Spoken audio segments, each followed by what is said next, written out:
चलो स्टूडेंट्स, अब हम इशू ऑफ शेयर्स का एक नेक्स्ट क्वेश्चन देखने जा रहे हैं और क्वेश्चन नंबर है 7। रीड करते हैं क्वेश्चन नंबर 7 को। क्वेश्चन नंबर 7 कह रहा है Samsung limited invited applications for 80,000 equity shares. पहली चीज तो बच्चे, कुछ क्वेश्चन स्टार्ट जब होते हैं तो वहां पर हमें बताता है कि एक पर्टिकुलर कंपनी में ऑथोराइज्ड कैपिटल कितनी है या फिर रजिस्टर्ड कैपिटल कितनी है। उसके बाद फिर हमें कहता है कंपनी कितने शेयर्स इशू कर रही है। हमारे लिए क्या रेलिवेंट है? कंपनी कितने शेयर्स इशू कर रही है वो हमारे लिए रेलिवेंट है। उसकी मैक्सिमम ऑथोराइज्ड कैपिटल कितनी है या रजिस्टर्ड कैपिटल कितनी है, अकाउंटिंग पर्पस से इशू ऑफ शेयर्स चैप्टर की जर्नल एंट्री करने के लिए वो हमारे लिए रेलिवेंट नहीं है। तो इस क्वेश्चन में डायरेक्टली बता दिया सैमसंग लिमिटेड इनवाइटेड एप्लीकेशंस कि हमने कितनी एप्लीकेशंस इनवाइट, कितनी एप्लीकेशंस, कितने शेयर्स के लिए एप्लीकेशंस मांगी हैं। तो हमें इशूड जो शेयर्स हैं वो मिल जाएंगे, right, for 80,000 equity shares and 40,000 12% preference shares. ये क्या चीज है बच्चे? एक तो हम इक्विटी शेयर्स इशू कर रहे हैं और दूसरा हम प्रेफरेंस शेयर इशू कर रहे हैं। अब बात आती है कि ये इक्विटी शेयर्स और प्रेफरेंस शेयर्स ये क्या अलग अलग चीजें हैं। थोड़ा सा मैं आपको इसके बारे में बताता हूं। अभी तक बच्चे हम जो क्वेश्चंस कर रहे थे वो हम कर रहे थे इक्विटी शेयर्स की। अभी यहां पर बात बोल रहे हैं हमने प्रेफरेंस शेयर भी इशू करने हैं। इक्विटी शेयर्स क्या होते हैं? इक्विटी शेयर्स का मतलब जो हमारे इक्विटी शेयर होल्डर्स बनेंगे उनको जो राइट्स होंगे, उनको जो प्रॉफिट मिलेगा वो सबसे लास्ट में मिलेगा। डिविडेंड भी उनको सबसे लास्ट में मिलेगा। और इन एनी केस अगर कंपनी का डिसोल्यूशन हो जाता है तो ऐसे केस में भी सबसे लास्ट में जिसको पैसा मिलेगा वो होंगे इक्विटी। अब चाहे उनको ज्यादा मिले या उनको बहुत कम मिले, बट उनको कब मिलेगा? सबसे लास्ट में। तो वहां पर रिस्क भी बहुत ज्यादा है और डेफिनेटली रिस्क ज्यादा है तो रिटर्न भी वहां पर बहुत ज्यादा है। और अगर मैं बात करूं प्रेफरेंस शेयर होल्डर की, तो प्रेफरेंस शेयर होल्डर जैसा कि आपको इसका नाम लग रहा है प्रेफरेंस, बेसिकली इनको प्रेफरेंस मिलती है, कुछ स्पेशल राइट मिलते हैं। वो स्पेशल राइट क्या होते हैं? पहला तो इनको डिविडेंड जो मिलेगा वो इक्विटी शेयर होल्डर से पहले मिलेगा, राइट। इक्विटी शेयर होल्डर्स में प्रॉफिट बंटने से पहले प्रेफरेंस शेयर होल्डर्स को दिया जाएगा। सेकंड, अगर डिसोल्यूशन होता है, डिसोल्यूशन के केस में भी पहले प्रेफरेंस शेयर होल्डर्स जो हैं उनको प्रेफरेंस मिलेगी, उनको पैसा पहले मिलेगा। और जो इक्विटी शेयर होल्डर्स हैं उनको पैसा सबसे लास्ट में मिलेगा। अब बेसिकली होता क्या है, मार्केट में जो पब्लिक में इन्वेस्ट करने वाले लोग हैं वो हर तरह के लोग हैं। ऐसे लोग भी हैं जो बेसिकली बहुत कम रिस्क चाहते हैं और ऐसे लोग भी हैं जो बहुत ज्यादा रिस्क लेने को रेडी होते हैं अगर उन्हें रिवॉर्ड अच्छा मिले तो, रिटर्न्स अच्छे मिले तो। और ये तो होता ही है, जहां पे रिस्क ज्यादा है वहां पे रिवॉर्ड्स भी ज्यादा ही होते हैं। तो अगर मैं बात करूं, समटाइम्स कंपनी को ऐसे लोग पैसा देने को रेडी हो जाते हैं, लेकिन वो जो शेयर होल्डर होते हैं वो कहते हैं कि हमें डिविडेंड तो चाहिए ही चाहिए और हमें प्रेफरेंस चाहिए कि जब भी डिसोल्यूशन होगा तो पहले पैसा हमें मिल जाएगा इक्विटी शेयर होल्डर से पहले। तो ऐसे केस में कंपनी को हर तरीके से फंडिंग अरेंज करनी होती है। और जहां तक प्रेफरेंस शेयर होल्डर से पहले ये लिखा है 12%, इसका भी अपने आप में एक मतलब है। ये बेसिकली लेजर का पार्ट बन जाएगा हमारा। जब हम प्रेफरेंस शेयर्स यूज करेंगे तो हम इसको साथ में जोड़ के ही यूज करेंगे। 12% प्रेफरेंस शेयर्स हम ऐसा बोलेंगे। और यहां पर 12% का मतलब है कि यहां पर जो शेयर होल्डर्स हैं उनको जो रिटर्न मिलेगा वो 12% मिलेगा। मतलब कि अगर प्रॉफिट्स बहुत ज्यादा भी हो गए, स्टिल उनको मैक्सिमम 12% का ही प्रॉफिट शेयरिंग होगा। बाकी जो पैसा बच गया वो सारा का सारा पैसा इक्विटी शेयर होल्डर्स को मिल जाएगा। तो यहां पर इक्विटी शेयर होल्डर्स के लिए कोई लिमिट नहीं है, उनको बहुत ज्यादा भी मिल सकता है अगर प्रॉफिट्स अच्छे होते हैं तो, और अगर प्रॉफिट्स अच्छे नहीं होते हैं तो उनको कुछ भी नहीं मिल सकता, ऐसा भी पॉसिबल है, राइट। तो दो तरह के शेयर्स होते हैं। जहां तक बात करें जर्नल एंट्रीज की, तो जर्नल एंट्रीज बिल्कुल सेम तरीके से चलती रहेगी। बस हम क्या करेंगे, इक्विटी शेयर्स के लिए हम इक्विटी शेयर्स वर्ड यूज करेंगे और प्रेफरेंस शेयर्स के लिए प्रेफरेंस शेयर वर्ड यूज करेंगे। वैसे तो बच्चे इसके दो सेपरेट क्वेश्चंस बन सकते थे, इक्विटी शेयर्स का एक सेपरेट क्वेश्चन, प्रेफरेंस का भी एक सेपरेट क्वेश्चन, बट मैंने दोनों को एक ही क्वेश्चन में डाल दिया। ऐसा भी हो सकता है कि एक ही क्वेश्चन में वो दोनों चीजें पूछ ले, अगर पूछ लेगा तो भी हम उसको कर सकते हैं, और अलग अलग पूछेगा तो भी हम उसको आसानी से कर सकते हैं।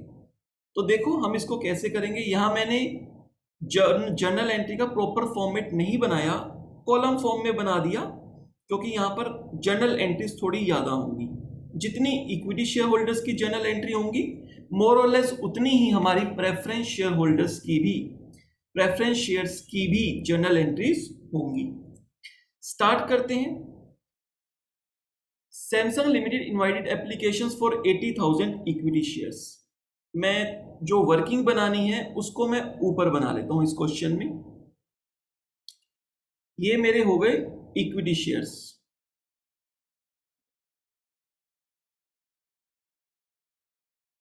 और 12% है प्रेफरेंस शेयर्स।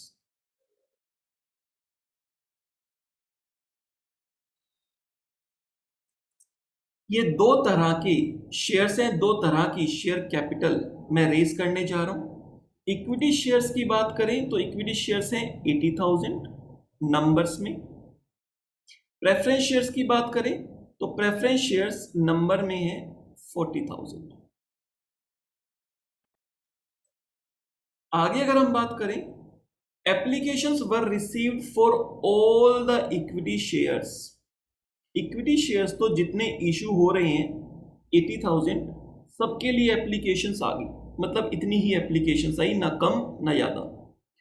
प्रेफरेंस शेयर्स की बात करें तो प्रेफरेंस शेयर्स के लिए हमारे पास जो एप्लीकेशंस आई हैं वो आई हैं 30,000। हमारे पास नंबर ऑफ प्रेफरेंस शेयर्स 40,000 है, लेकिन एप्लीकेशंस 30,000 के लिए ही आई हैं। तो आप ये मान के चलो कि अगर मेरे पास 30,000 के लिए एप्लीकेशंस आई हैं तो मैं 40,000 शेयर्स अलॉट ही नहीं कर पाऊंगा। मैं कितने शेयर्स अलॉट कर पाऊंगा? 30,000 शेयर्स ही अलॉट कर पाऊंगा।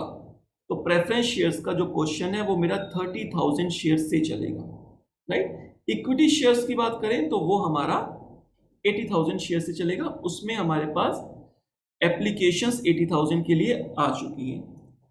उसके बाद देखते हैं फेस वैल्यू इक्विटी शेयर्स की 50 रुपीज है। इक्विटी शेयर्स की फेस वैल्यू 50 रुपीज है, और हमारे पास प्रेफरेंस शेयर्स की फेस वैल्यू 100 रुपीज है। और जो ये फेस वैल्यू है, ये जो पैसा है वो कंपनी इंस्टॉलमेंट में मांग रही है अपने शेयर होल्डर से। Application allotment first call and second call. Application allotment first call and second call. कितना कितना अमाउंट मांगा जा रहा है? 10, 20, 20। अगर इक्विटी शेयर्स की बात करें तो 3 इंस्टॉलमेंट में सारा पैसा मांग रहे हैं।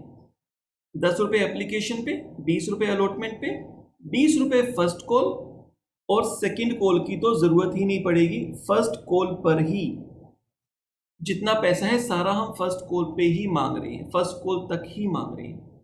अगर हम बात करें प्रेफरेंस शेयर्स की तो प्रेफरेंस शेयर्स में 25, 25, 30, 25, 25, 30 and then 20 rupees. Preference share में हम सेकंड कॉल तक जा रहे हैं, सेकंड कॉल भी हमने मंगवाई है। तो इस तरीके से ये हमारे पास एक इंस्टॉलमेंट्स हो गई हैं पैसे मंगवाने की। अब हम जर्नल एंट्री स्टार्ट करेंगे और इक्विटी शेयर्स, प्रेफरेंस शेयर्स दोनों को साथ साथ चलाएंगे। इस पर ऑल टुगेदर सेपरेट क्वेश्चन भी बन सकता है, चाहो तो आप जर्नल एंट्री सेपरेट सेपरेट भी कर लो और चाहो तो साथ में भी कर लो। मैं साथ में आपको करके दिखाता हूं। चलो हम स्टार्ट करते हैं। सबसे पहले हमारे पास एप्लीकेशन मनी आ जाएगी। एप्लीकेशन मनी आएगी तो एप्लीकेशन मनी को रिसीव कर लेते हैं। बैंक अकाउंट डेबिट,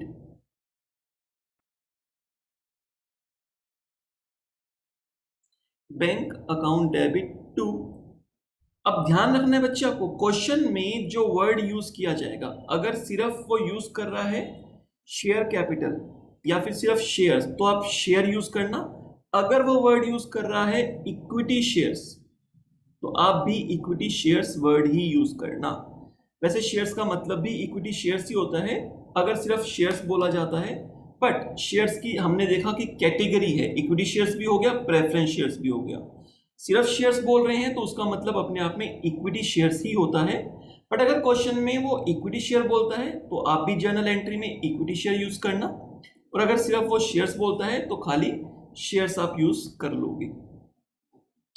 तो यहां पर क्वेश्चन में इक्विटी शेयर बोला है तो मैं भी अपने पास इक्विटी शेयर ही यूज करूंगा। तो मैं यहां लिखूंगा to equity share application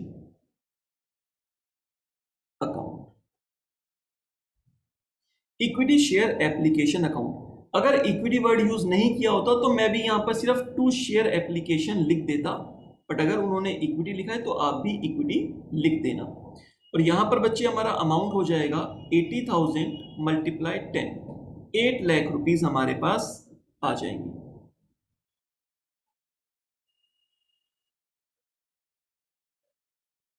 preference shares money भी रिसीव कर लेते हैं। वैसे हम इसमें ये काम भी कर सकते थे कि इसी में ही मैं लिख सकता हूं टू 12% प्रेफरेंस शेयर एप्लीकेशन, और बैंक में मैं टोटल अमाउंट करके लिख सकता हूं। दोनों चीजें पॉसिबल है, बट मैं अभी अलग अलग कर रहा हूं आपको समझाने के लिए। चाहे तो दोनों की हम सेम एंट्री भी कर सकते हैं। अब मैं करूंगा प्रेफरेंस शेयर का जो पैसा हमें रिसीव हो गया, जो एप्लीकेशन मनी रिसीव हो गई है, इसके लिए आपको ध्यान रखना है जो ये परसेंटेज गिवन होती है, बेसिकली ये डिविडेंड के लिए होती है।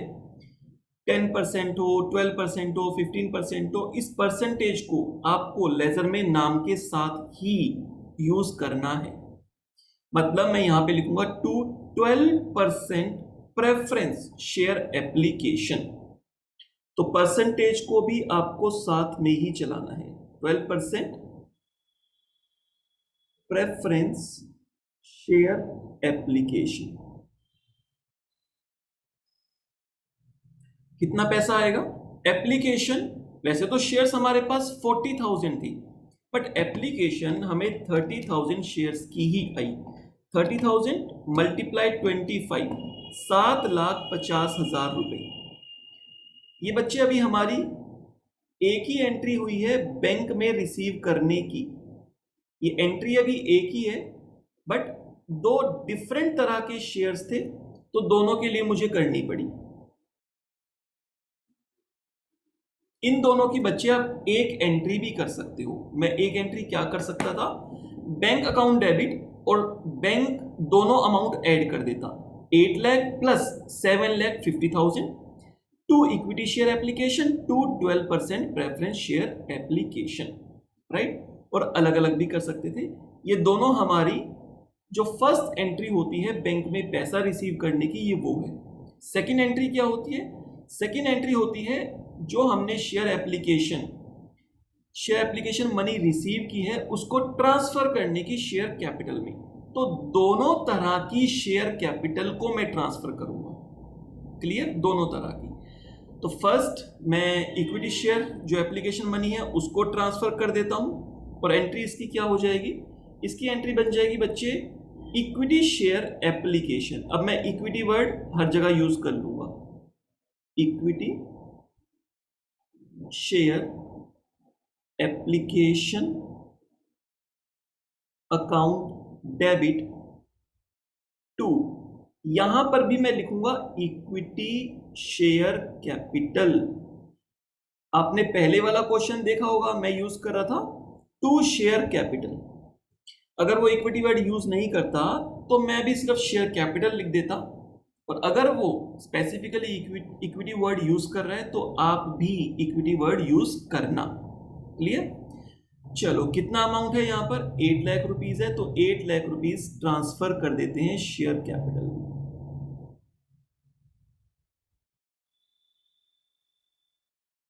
ये तो हो गई बात इक्विटी शेयर कैपिटल की। अब ऐसी ही एक एंट्री आएगी बच्चे प्रेफरेंस शेयर कैपिटल के रिगार्डिंग, प्रेफरेंस शेयर कैपिटल की। उसकी भी हम एंट्री क्या करेंगे, 12% preference share cap 12% preference share application account debit. अब इसको ट्रांसफर कर देंगे प्रेफरेंस शेयर कैपिटल में। अब हमारी बैलेंस शीट में बच्चे दो तरह की शेयर कैपिटल दिखेंगी, इक्विटी शेयर कैपिटल अलग दिखेंगी और प्रेफरेंस शेयर कैपिटल अलग दिखेंगी, राइट? तो यहां पर हम इसको बोलेंगे 12% प्रेफरेंस शेयर कैपिटल,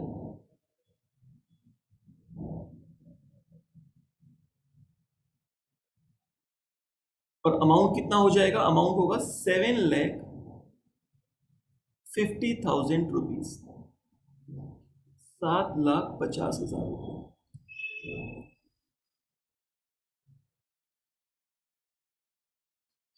आगे चलते हैं।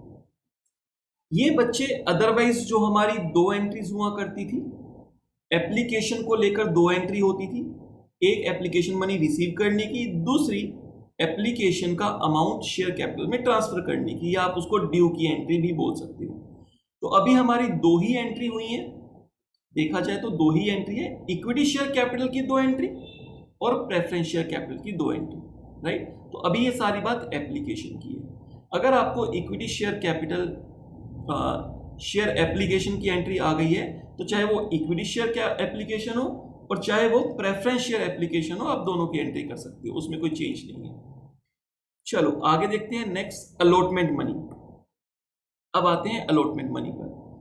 एप्लीकेशन में तो पहले पैसा रिसीव होता है, बट आगे की जो इंस्टॉलमेंट्स हैं उसमें आपको पहले पैसे ड्यू करने होते हैं, डिमांड करनी होती है, उसके बाद आपको पैसा रिसीव होता है।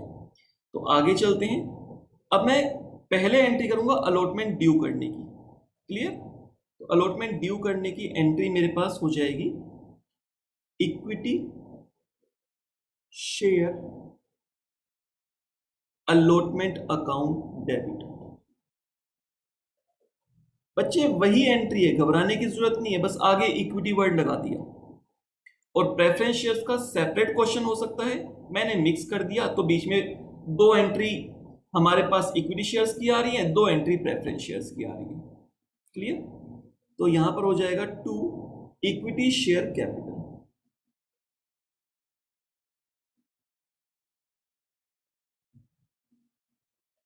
और अमाउंट हो जाएगा 20 रुपीज है,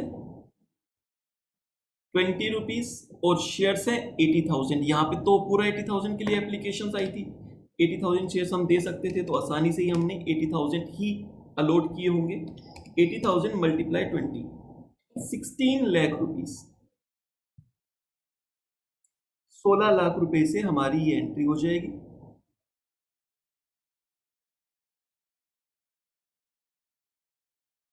अब क्या कर लें, इसको रिसीव कर लें।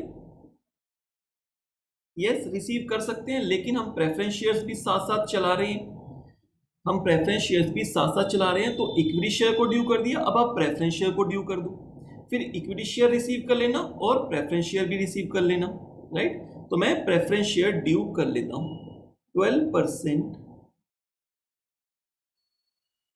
Preference share allotment account debit to 12% preference share capital.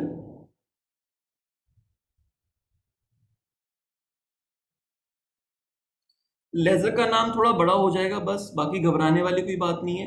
बाकी तो सारा क्वेश्चन हमारा सिंपल ही है बहुत। अलॉटमेंट मनी की बात की जाए प्रेफरेंस शेयर में तो वो है बच्चे 25 रुपीज। और यहां पर हम मैक्सिमम कितने शेयर्स अलॉट कर पाए थे, हमारे पास थे तो 40,000, बट एप्लीकेशन ही 30,000 की आई थी, तो कितने अलॉट किए होंगे 30,000, तो 30,000 मल्टीप्लाई 25 वही अमाउंट है। क्योंकि एप्लीकेशन मनी भी 25 की थी, अलॉटमेंट भी 25 का है, तो सेम अमाउंट आएगा 7,50,000 रुपए।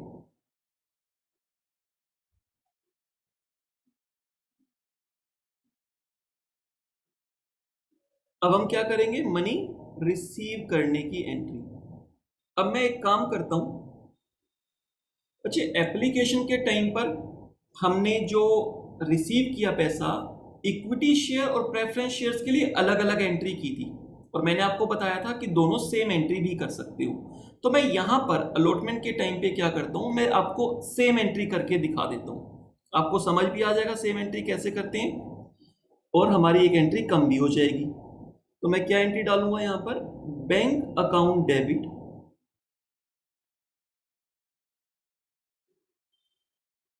इक्विटी शेयर से जो आएगा उसके लिए इक्विटी शेयर, क्योंकि ये अलॉटमेंट की इंस्टॉलमेंट चल रही है तो इक्विटी शेयर अलॉटमेंट अकाउंट, और जो प्रेफरेंस से आएगा 12% प्रेफरेंस शेयर अलॉटमेंट अकाउंट। हमारे पास इक्विटी शेयर कैपिटल बच्चे आएगी 16 लाख रुपीस, और प्रेफरेंस शेयर कैपिटल आएगी 7,50,000 रुपीज। तो मैं क्या करूंगा, दोनों को ऐड करके इकट्ठे रिसीव कर लूंगा, मतलब अपने पास जो एंट्री शो करूंगा वो एक ही एंट्री शो करूंगा 23,50,000 रुपीज की, 23,50,000 रुपए की। बच्चे आप चाहो तो इसकी अलग अलग एंट्री भी कर सकते हो, bank account debit to equity share allotment 16 lakh, then second entry bank account debit to 12% preference share allotment 7,50,000। तो अलग अलग एंट्री भी कर सकते हो, मैंने आपको दोनों तरह से एंट्री करके दिखा दी। एप्लीकेशन के टाइम पे अलग अलग एंट्री कर दी, और अलॉटमेंट के टाइम पे मैंने कंबाइंड एंट्री कर ली। क्लियर? तो यहां पर हमारे पास एप्लीकेशन और अलॉटमेंट की एंट्री हो चुकी है। आगे क्या है, आगे हमारे बच्चे फर्स्ट कॉल है, और अगर मैं बात करूं इक्विटी शेयर की, तो इक्विटी शेयर की ये हमारी फाइनल कॉल भी है, इक्विटी शेयर में तो ये फाइनल कॉल भी है। तो मैं इसकी एंट्री साइड पे कर लेता हूं, ताकि जब मैं आपको पूरी स्क्रीन पे क्वेश्चन दिखाऊंगा तो आपको आसानी से विजिबल होगा। अब मैं फर्स्ट कॉल की कर रहा हूं, तो फर्स्ट कॉल में पहले ड्यू की एंट्री आएगी, राइट? तो फर्स्ट कॉल ड्यू कर लेते हैं। ड्यू करने की एंट्री होगी इक्विटी शेयर फर्स्ट। अब क्योंकि ये फाइनल भी है तो first and final call account debit to equity share capital account. ये बच्चे हमने ड्यू करने की एंट्री कर ली, 20 रुपीज है, तो इसका अमाउंट भी आएगा 16 लाख रुपीज।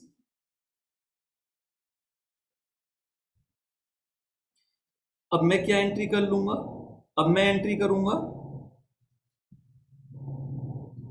प्रेफरेंस शेयर्स को ड्यू करने की। Preference shares first call 30 rupees की है, और 30,000 शेयर्स अलॉट हुए हैं, तो इसकी मेरे पास ड्यू करने की एंट्री होगी प्रेफरेंस 12% प्रेफरेंस शेयर। यहां पर मैं सिर्फ फर्स्ट कॉल अकाउंट लिखूंगा, फर्स्ट एंड फाइनल कॉल नहीं लिखूंगा, क्योंकि प्रेफरेंस शेयर में अभी सेकंड कॉल भी है, तो सेकंड कॉल फाइनल कॉल बनेगी।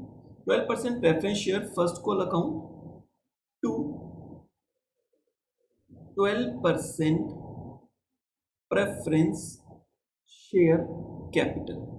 तो बच्चे दोनों एंट्री ड्यू करने की,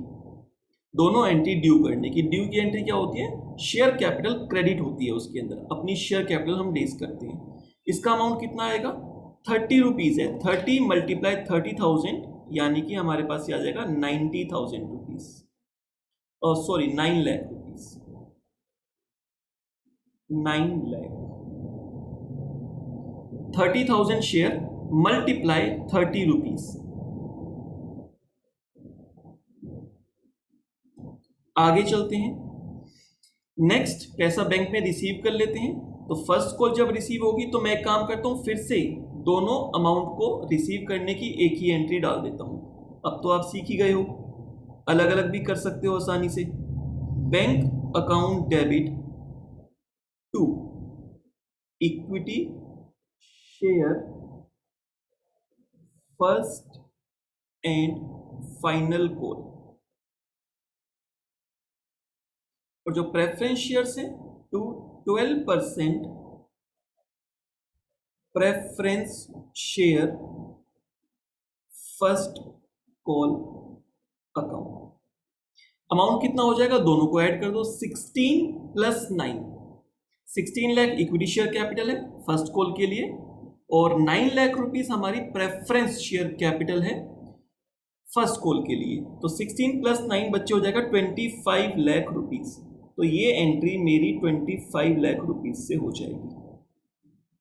आप चाहो तो अलग अलग कर सकते हो।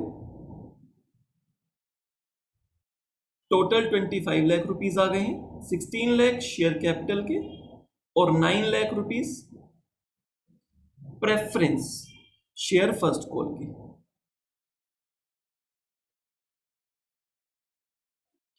आगे चलते हैं, अगर मैं बात करूं इक्विटी शेयर कैपिटल की, तो इक्विटी शेयर कैपिटल की बच्चे सारी इंस्टॉलमेंट्स आ गई हैं, जनरल एंट्री हो चुकी है, क्योंकि फर्स्ट कॉल वहां पर लास्ट कॉल थी। बट अगर हम बात करें प्रेफरेंस शेयर्स की, तो उसमें अभी सेकंड कॉल आना बाकी है। तो सेकंड कॉल को ड्यू कर लेंगे और उसको रिसीव कर लेंगे, बट सेकंड कॉल सिर्फ और सिर्फ प्रेफरेंस शेयर्स के लिए ही होगी।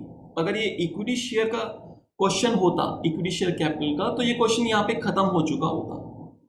प्रेफरेंस शेयर्स होने की वजह से हमें एक एंट्री और करनी पड़ेगी सेकंड एंड फाइनल कॉल की।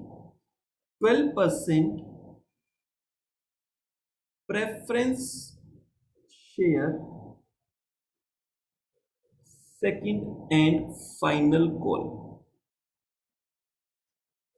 Account debit to 12% preference share capital. बच्चे ड्यू करने की एंट्री कर ली, अमाउंट कितना आएगा, 20 रुपीज है, 20 रुपए हमारे पास सेकंड कॉल का अमाउंट है। 30,000 शेयर है, 30,000 मल्टीप्लाई 20, 6 लाख रुपीज, 6 लाख रुपए हमारे ड्यू हो जाएंगे,